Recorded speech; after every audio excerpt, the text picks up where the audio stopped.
नमस्कार,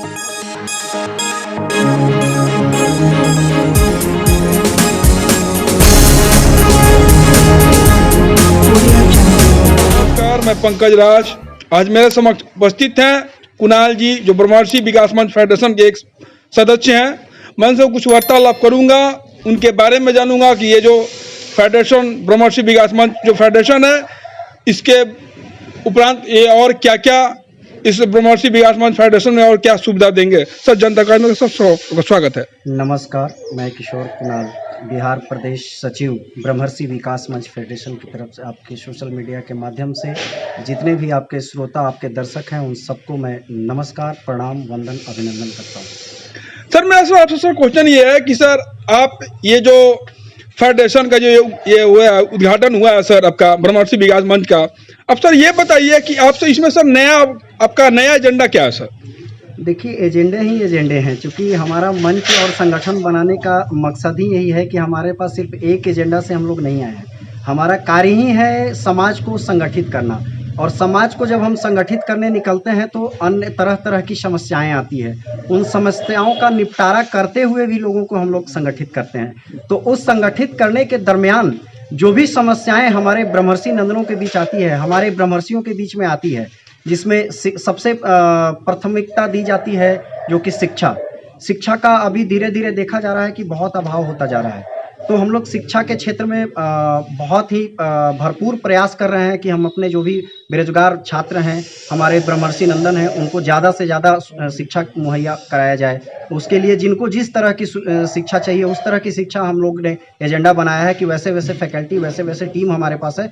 हर तरह की शिक्षा, हर तरह के स्टूडेंट के लिए शिक्षा की व्यवस्था की जाएगी। दूसरा जो है वो हमारा है, सबसे पहले हम लोगों ने किया था परशुराम रक्त संग्रह केंद्र का, जो कि आपको स्वास्थ्य से रिलेटेड आता है। तो आए दिन लोगों को समस्याएं आती रहती थी कि भाई बिहार में, पटना में आते थे लोग, बोलते थे कि भैया मुझे ब्लड चाहिए, ये ग्रुप चाहिए, वो बी ग्रुप चाहिए, सी ग्रुप चाहिए, बट डिफरेंट ब्लड ग्रुप उनको अवेलेबल हो नहीं पाता था। काफ़ी समस्याएं होती थी। हम लोगों को कांटेक्ट करते थे कि भैया आ जाओ, तुम आ जाओ, तुम आ जाओ, लेकिन शायद बहुत ज़्यादा अगर ज़रूरी होता था तो कभी कभी नहीं भी हो पाता था। तो हम लोगों का और हमारे संगठन के माध्यम से हमारे जो राष्ट्रीय अध्यक्ष हैं माननीय जयकांत कुमार वत्स जी, उनका ये सोच था कि हम लोग ऐसा क्यों नहीं करें कि हम लोग एक परशुराम रक्त संग्रह केंद्र का ही निर्माण करें, जिससे आए दिन जो हमारे ब्रह्मर्षियों को सुविधा मिल सकती है, वो आए दिन उनको आसानी से हम लोग रक्त मुहैया करा सकते हैं। तो उसके लिए भी हमारी फेडरेशन ने हमारे पूरे पदाधिकारी बिहार प्रदेश के मिलजुल करके एक साथ कदम से कदम मिला करके और इस कार्य को भी अंजाम दिया और इसको पटल पे उतारने का कार्य किया कि हम रक्त संग्रह केंद्र का भी हम लोगों ने घोषणा कर दी, और वो आज चल रहा है। हमें खुशी मिलती है, बहुत ही खुशी मिलती है कि आज मुझे अगर 4 लोग कॉल कर पाते हैं तो हो सकता है कि 1-2 लोग का नहीं भी हो पाता है, क्योंकि सारा ग्रुप एक ब्लड बैंक में अवेलेबल रहना मुश्किल है। कोशिश कर रहे हैं कि बृहद पैमाने पे भी हम लोग और ज़्यादा कलेक्शन कर सकें, लेकिन 2-4 को ही अगर एक दिन में 2 लोगों को दे लेते हैं, 3 लोगों को दे लेते हैं, तो आत्म संतुष्टि मिलती है कि चलो आज हमने कुछ कार्य किया, हमारे संगठन ने कुछ कार्य किया। आज हमारे जयकांत कुमार वत्स जी ने जो सोचा था उस कार्य को करके उतार दिया, तो मुझे कहीं से मुंह छुपाना नहीं पड़ेगा। जैसा कि पूर्व संगठन में लोग मुंह छुपाया करते थे, सिर्फ कार्य को मुंह से बोल दिया और करने के लिए नहीं, सिर्फ लोगों को बुलवाने के लिए उकसाते थे, आप ये घोषणा करो, वो घोषणा करो। तो हमारी मंच कभी भी ये घोषणा करने वाली नहीं है, जो कार्य करेगी उसकी घोषणा करेगी। तीसरा, हम लोगों ने जो शिक्षा पे ध्यान दिया, उसके लिए अभी पूर्व में मैंने प्रेस कॉन्फ्रेंस किया, प्रेस वार्ता की माध्यम से आप लोग के माध्यम से मैंने बताया अपने समाज के लोगों को कि हम लोगों ने ये भी कार्य शुरू कर दिया है। धीरे धीरे 11 से 21, 51, 101 होते देर नहीं लगेगी। आज एक शिक्षाविद मिले हैं, कल ऐसे 100 शिक्षाविद मिलेंगे, तो 1000 छात्रों की कैपेसिटी हमारे पास बढ़ेगी। तो वो भी कार्य हम लोग कर रहे हैं। हम लोग रोजगार से भी संबंधित कार्य कर रहे हैं, क्योंकि जब तक जेब में पैसे नहीं है तब तक आदमी का दिमाग जो होता है वो तनावपूर्ण होता है, और आप एक जगह नहीं हो सकते, आप संगठित नहीं हो सकते। तो उसके लिए भी हम लोगों को कर रहे हैं।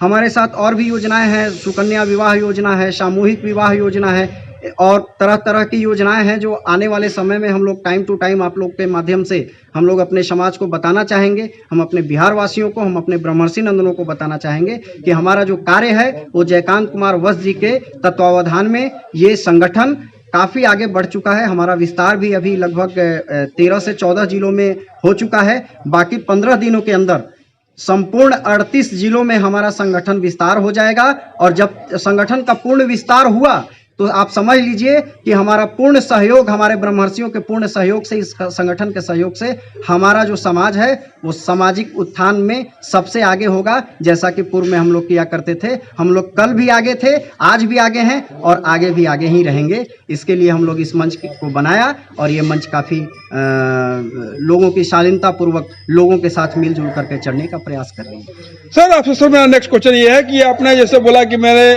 38 जिलों का मैंने टारगेट किया कि नहीं, ये सारे मतलब ब्रह्मर्षि विकास फेडरेशन का मैंने हर जगह संगठन किया। तो ऐसे सर 2-3 जगह का नाम बताइएगा सर। हाँ, जैसे अभी हमारा पटना जिला से तो शुरुआत ही हुई थी, क्योंकि मैं खुद पटना ज़िले से हूँ।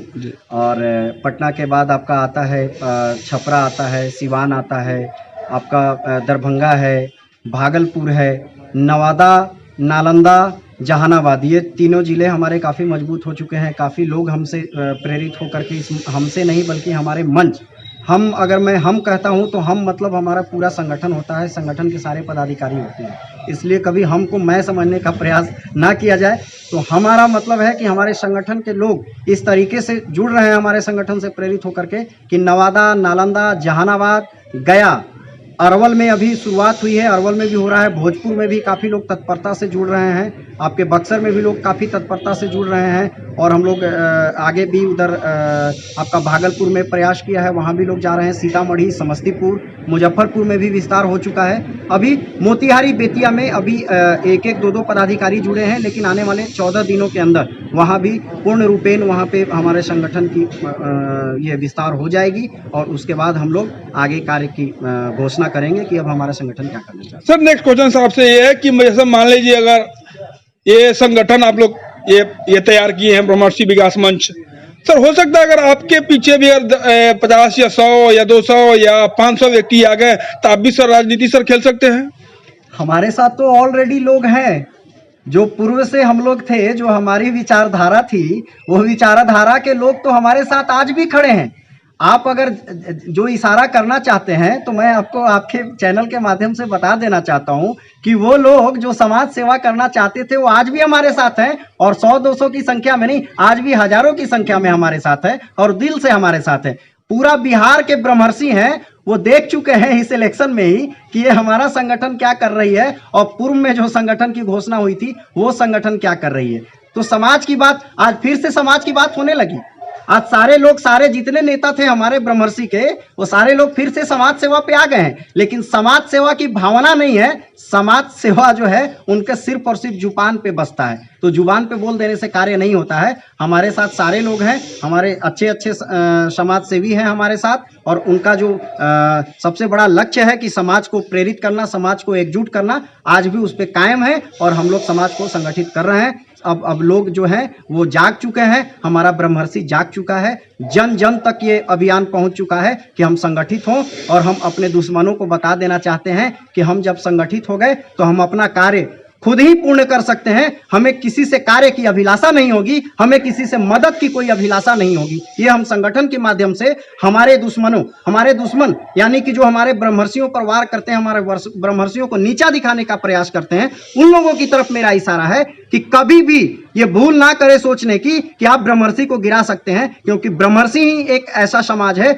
जिसने इस देश का उत्थान किया है, इस ब्रह्मांड का उत्थान किया है। आप जा करके और इतिहास में भी आप पढ़ लेंगे तो आपको मिल जाएगा। अरे इतिहास के पन्नों से तो हमारा नाम मिटाया जा रहा है, हम ब्रह्मर्षियों का जिक्र मिटाया जा रहा है। आप देखिए, इतिहास पढ़ते हैं, आप देखिए, इतिहास में जाइए, कितने ब्रह्मर्षियों ने बलिदान दिया है, क्या उनकी उसमें है चर्चा है? कहीं भी हमारे इतिहास में चर्चा है? इतने बड़े बड़े मेधावी लोग हुए, उनकी कहीं भी इतिहास में चर्चा है? नहीं।